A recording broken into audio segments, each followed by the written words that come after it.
Hi friends, welcome back. तो भाई news देखो कितनी कमाल की है। इंडिया G20 समिट में हिस्सा लेने भारत का पहला मित्र देश आ गया। वाह, विजिटर्स जो आ रहे थे, मेहमान जो आ रहे थे, आना शुरू हो गए हैं। और सबसे पहला जो है, कौन ऐसा मित्र है जो सबसे पहले आया? देखें भाई, देखिए G20 के अलावा और भी लोगों को इंडिया ने इनवाइट किया था जो ऑफिशियली G20 के पार्ट नहीं है। अब देखते हैं कि G20 के जो हैं उनमें से कोई आया है कि जो नहीं थे और उनको स्पेशली इनवाइट किया है, तो उनमें से कोई आया है। सभी लोग वो नहीं है जिनकी इकोनॉमीज बड़ी हैं, कुछ छोटी इकोनॉमी वालों को भी इंडिया ने इनवाइट किया है। तो चलो वीडियो शुरू करते हैं। वीडियो शुरू करने से पहले अगर आप चैनल पर नए हो और आपने अभी तक सब्सक्राइब नहीं किया तो जल्दी से पहले सब्सक्राइब के बटन और बेल आइकन को क्लिक कर लो ताकि आपको हमारे सारे न्यू वीडियोस के नोटिफिकेशन मिल जाए जैसे हम अपलोड करें। अगर आपको वीडियो पसंद आता है प्लीज लाइक एंड शेयर। चलिए शुरू करते हैं। अरे वाह,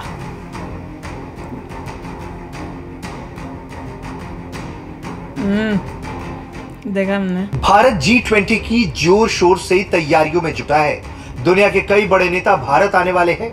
G20 बैठक में हिस्सा लेने के लिए 19 देश और यूरोपीय यूनियन के प्रमुख या फिर उनके प्रतिनिधि तो भारत आएंगे ही। इसके अलावा भारत ने अपने कुछ मित्र देशों को भी न्योता दिया है। भारत ग्लोबल साउथ की आवाज उठाने के साथ साथ अफ्रीकन यूनियन को अपने साथ जोड़कर काम भी करना चाहता है और यही वजह है कि भारत के मित्र देश G20 में शिरकत करने के लिए पहुंचने लगे हैं।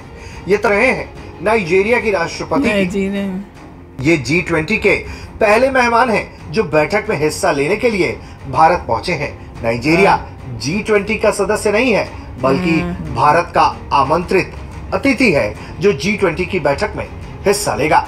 विदेश मंत्रालय के आधिकारिक प्रवक्ता अरिंदम बागची ने ट्वीट किया और बताया कि कार्यभार संभालने के बाद राष्ट्रपति टिनुबू की ये पहली भारत यात्रा है और वो G20 के पहले अतिथि भी हैं जो भारत पहुंचे हैं। इस मौके पर उन्हें एयरपोर्ट पर रिसीव करने के लिए मोदी सरकार के मंत्री मौजूद थे। G20 शिखर सम्मेलन के इतर अगर बात करें, Nigeria Bharat round table meet भी करेंगे और नाइजीरिया भारत व्यापार सम्मेलन में भाग लेंगे और आगे के विजन पर विचार करेंगे। नाइजीरिया के राष्ट्रपति का लक्ष्य है कि वो वैश्विक पूंजी को आकर्षित करें और अपने देश में रोजगार को बढ़ावा दे सकें। राजस्व विस्तार के लिए नाइजीरिया की अर्थव्यवस्था को मजबूत करने के लिए अलग अलग आयामों पर काम करने की लगातार कोशिशें हो रही हैं। G20 की बैठक में जहां एक तरफ कई वैश्विक नेताओं के पहुंचने की खबर है, तो कहीं इस बात की भी चर्चा है कि रूस चीन के राष्ट्रपति इस बैठक में हिस्सा लेने नहीं आ रहे, क्योंकि चीन को लेकर यह खास कर माना जा रहा है कि वो भारत के वैश्विक ताकत को देखकर परेशान है और वो इसीलिए G20 की बैठक में शिरकत ना करके ये दिखाने की कोशिश कर रहा है कि वो भारत को बहुत ज्यादा तवज्जो नहीं देता। ब्यूरो रिपोर्ट, भारत तक। भाई सबसे पहले कौन आए हैं जो G20 के नहीं है, जिनको खास स्पेशल इनविटेशन से बुलाया? नाइजीरिया के।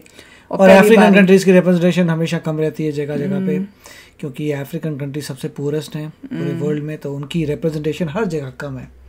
और बहुत अच्छा किया है कि इंडिया ने उनको इनवाइट किया है। और अफ्रीकन यूनियन नाम की भी चीज़ है, ये मुझे पता लगा, अभी तक यूरोपियन यूनियन नहीं पता था, अब अफ्रीकन यूनियन भी है। और उसके हो सकता है हेड हो नाइजीरिया, पर Nigeria is one of the main countries in Africa जो आगे बढ़ रही है, तो बहुत अच्छी बात है। और उनका उत्साह देखिए, उनका एंथुजियाज्म देखिए कि हम जाएंगे, और पीछे लिखा हुआ था नाइजीरियन एयरफोर्स। उनका प्लेन था नाइजीरियन एयरफोर्स, वो वहाँ से उतरे हैं, उनका स्वागत हुआ है, वो आएंगे। This very good. और काफ़ी अलग सी मीटिंग्स भी होंगी। देखिए जो भी आ रहा है, हर कंट्री की अलग अलग बहुत सारी मीटिंग्स होगी, इसीलिए इतने सारे हमने देखे थे मीटिंग रूम्स। इतने सारे मीटिंग रूम्स क्यों है? वो इसीलिए क्योंकि हर कंट्री ने क्या होगा, हमें इससे बात करनी है, हमें इससे बात करनी है, इससे आपस में बड़ी सारी बातचीतें होंगी, क्योंकि वो अब जब मिल रहे हैं तो सारी बातें करेंगे इररिस्पेक्टिव जो G20 का मुद्दा है। और वो ठीक है, G20 की मीटिंग्स में अलग से अटेंड करेंगे, कल्चर प्रोग्राम्स में अलग से जाएंगे, मगर आपस में जो हो रही हैं वो टॉक्स भी एक अपॉर्चुनिटी होती है करने की। और मिस्टर बाइडेन तो कह रहे थे कि मैं चाहता था शी जिनपिंग से बात करना, वो नहीं आ रहे, चलो जो भी है, मगर मिस्टर बाइडेन इज़ कमिंग। सो मतलब उनका भी ये था कि अगर शी जिनपिंग से बात कहीं और नहीं हुई है, चलो G20 में हो जाएगी, शी जिनपिंग ही नहीं आ रहे। और इंडिया ने बहुत अच्छा किया कि मैप के बारे में काफ़ी कुछ बोला, जिसकी वजह से अब लग रहा है कि वो नहीं आ रहे।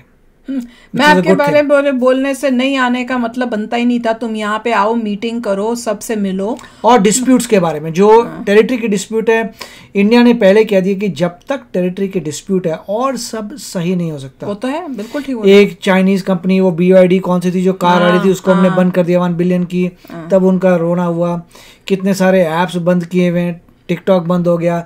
तो उनको नज़र आ रहा है कि इंडिया एक ही चीज़ को बार बार बोल रहा है, जब तक टेरिटरी की प्रॉब्लम सॉल्व नहीं करोगे, इकॉनमी में कुछ नहीं होगा तुम्हारा, किसी चीज़ में हम तुमसे कोलैबोरेट नहीं करेंगे। और जितना इंडिया करेगा उतनी बहुत अच्छी बात है कि इट इज़ वेरी गुड कि अपने पैरों पे खड़े हो। उसके बाद जो है काफ़ी सारे जो US के लोग हैं वो चाइना से अपना मैन्युफैक्चरिंग निकाल के इंडिया में लेके आ रहे हैं, क्योंकि उनको भी लग रहा है फ्यूचर में कि कुछ प्रॉब्लम हो सकती है। ये एक बिजनेसमैन नहीं, बहुत सारे बिजनेसमैन हैं जिनको फ्यूचर में नज़र आ रहा है कि चाइना का वहाँ पे सिचुएशन ख़राब होने वाली है।